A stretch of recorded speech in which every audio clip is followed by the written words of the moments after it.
ستا ورغاون ته مو کړی بیا قیام دی ستا وهرې سیمې هرې برخې ته مو پام دی بیل مو کړې څومره ککرې درته له تنا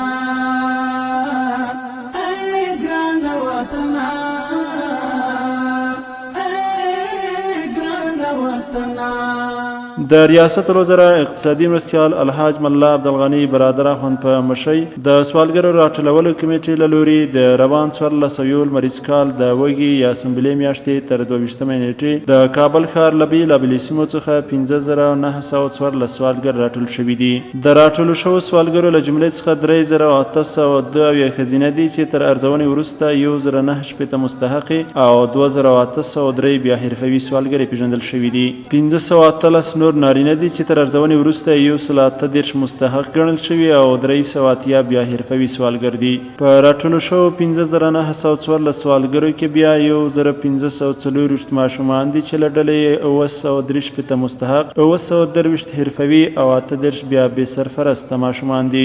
بې سرپرسته سوالګر ماشومان له بایومټریک وروسته د کار او ټولنیزو چارو وزارت له لوري روزنتون ته داخلیږي او هلته ورته پر اعاشې سربیره د زده کړو او تعلیم زمینه برابریږي. مستحق سوالګرو ته بیا د افغان سرې میاشتې ټولنې له لوري د نغدي پیسو د ویش لړۍ هم پیل شوی چې تر دې مهاله یې لسګونو کسانو ته دغه مرستې رسیدلې دي.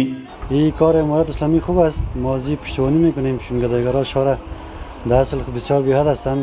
یا را جمع‌آوری کنیم و کمکی که برشان میکنه حداقل برشان کفایت کنه. پروسه بسیار خوب است. از امارات اسلامی ما خوش هستیم که این پروسه شود. همین مشکلات گدایا یا از روی سرکا جمع شود. افتخار به وطن ما و ملت ما و کل ما است. ان شاء الله که این دوام کنه مشکلات مردم خوبتر و بهتر حل شود.